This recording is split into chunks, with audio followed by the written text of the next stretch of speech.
The next two slides are examples of dashboard tools we used at Allina to show project visibility to upper management. This example shows the status of each project within the Allina 2.0 portfolio. It calls out 6 areas important for us to gather status and for upper management to track. As seen here, those areas are activities to date, upcoming milestones, financial benefits, non-financial benefits, the risk factor as calibrated from the previous tool, and the life cycle phase. The bubble diagram on the bottom calibrates the size of the bubble based on the potential financial benefit, with the life cycle on the x-axis and the risk level on the y. Here again is another dashboard we utilized at Allina, which detailed out the financial performance for each project and the aggregate for the portfolio over a 3-year period. The process we introduced at Allina had a designated financial representative for each project to update individual financial benefits as they accrued, which would filter a PMO benefits scorecard as seen above. This dashboard would then be shown to the steering group to understand where gaps existed and what an appropriate action would be. Before I go any further into what we introduced at Allina, let me hand it off again to Brian Rice to talk from a management standpoint of the situation as it was before Tefen came in and what Tefen accomplished for their organization upon commencement and finally upon completion. Great, thanks, Brandon. Brandon or Gil, jump in if you're getting some more of that feedback. So as Brandon mentioned, giving you a good overview of the requirements of a PMO, so how does that apply to a real-world example for Allina?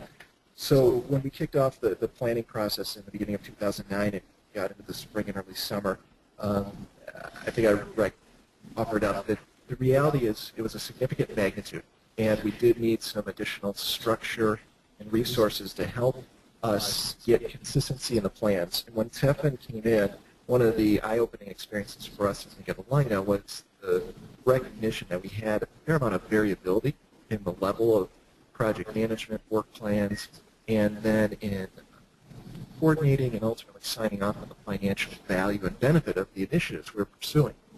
And so I would offer up that one of the significant things they provided beyond the infrastructure was bringing together the key project managers and finance leads to help us coordinate the costs and benefits and ensure we're avoiding overlap, which you can imagine occurring when you're talking about potentially hospital operations and length of stay and counting benefits there, for example, in addition to supply chain, and make sure we're not double counting. So there was a fair amount of upfront work that Tefen did to support getting consistent project management tools in place, allowing Allina to gain confidence in the plans that we were pursuing and sync up the financial benefits required. As Gil and Brandon have mentioned, as this image that you're looking at, kind of the pillars, so to speak, of what is valuable, what the PMO can provide, and the importance that we need in coordinating communication, having monitoring and reporting, having service and training, because as many of you know in your organization, the level of skill set of project management can vary. And we have a lot of operational folks that are running departments that also are accountable for achieving these results. We wanted to ensure they had the tools and infrastructure in place to be successful. So I would offer up that Tefen helped us establish that structure and foundation, which was critical for us getting a foothold in advancing the strategic plan. I believe that the project management tools and guidance is something we continue to work on, and Robert will speak to how we're continuing to implement those across the system.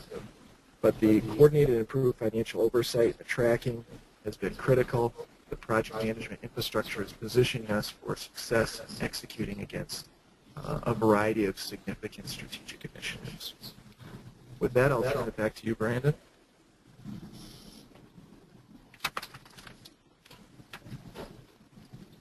Thanks, Brian. I was actually going to have Robert speak about the direction moving forward as he has taken over the Allina PMO and without Tefen's support, and talk specifically about how we gave him the tools that he needed to move forward on everything. Yeah, thanks, So, Brandon. So the direction for Allina moving forward, my role as Director of PMO is not only responsible for supporting the program projects within a portfolio of work, which we're referring to as Allina 2.0, and it's typically a traditional role for the PMO. It's also to work with the executive leaders to prioritise and reprioritise the projects in order to improve the likelihood that we deliver to the strategic goals. We're achieving this by ensuring clarity in mission, vision and strategy and defining a criteria for project prioritisation. This will include alignment to organisation strategy, to risk profile, value, benefit and the likelihood of success. By doing this exercise, I expect to support important leadership direction and decisions with robust objective criteria and data which is repeatable year on year and less susceptible to the transient subjectivity which most organisations have. The degree of success for the portfolio is heavily dependent on three things. First is the organisation's clarity in its mission, vision and strategy. The second is identification and prioritisation of projects for close alignment with this direction, thus providing the greatest value to the organisation and ensuring that we're doing the right projects at the right time. And the third and quite critical element is then the organisation's ability to effectively deliver on these projects. The PMO has a pivotal role in ensuring that these three items are maintained, and our success rests on the PMO's ability to clearly communicate and resolve obstacles proactively.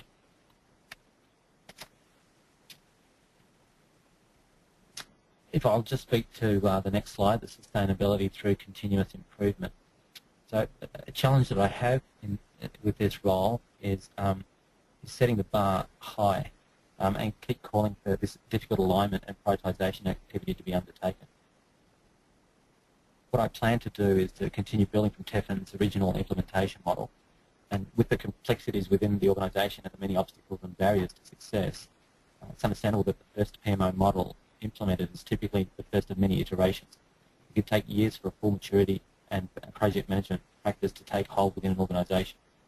The PMO is a continuous improvement project in itself and has to constantly adapt to the organisational needs. Eventually in time, I expect that the culture shift where the PMO will be adopted as a valuable support to both the executive leadership and the project leadership will lead to improved success rate in project delivery and thus become an embedded element in the organisation's infrastructure. Brandon, do you want to handle the question? Sure. And I mean, that brings us to the end of our presentation, but I believe there is a question or two, and I'll give it over to Christina to talk through that. Brian, this question is actually for you. How did you select your steering committee members, and what supportive resources were supplied? Okay, the steering committee that we used actually was multidisciplinary, and we really took an eye to balancing both clinical and operations folks representing our hospital delivery network, our clinic network, the key corporate services such as supply chain management, finance, and a few of our executive leadership team members. So it really was multidisciplinary and eye to ensure we were getting the voice and perspectives of many parts of the system that would be impacted by the types of performance improvement projects that we were pursuing and other strategic care model redesign activities. The size of that group ultimately was around 15 to 20. It's tough to balance when you have a large system, but we did want to ensure we had the right voices around to hear information and push each other on how we refine the plans. And was there a second part to that question, Christina? Yeah, they wanted to know how long did it take to train the people involved, and how long away from their regular position were they? Oh, okay. Yes, you asked about additional resources. Initially we did two things for resources. One was Tefen. Tefen provided the project management arms and legs. In addition to giving us infrastructure, they provided us individuals to help do the project management activities and begin the training process. the team was made up of folks that obviously had their day job responsibilities, and continues to be a difficult balancing act. We want to ensure that this work becomes their work. It is our work. So that's just a continuous balance. The time dedicated up front, what I would say from the summer through fall, was we were having weekly and bi-weekly meetings of the steering team. Initially they were weekly because we really wanted to get these work plans and scope of economic savings identified, and then it evolved to bi-weekly, and now as Robert's coming on board, we're still continuing. It's actually a continuous process to do the training with the various PM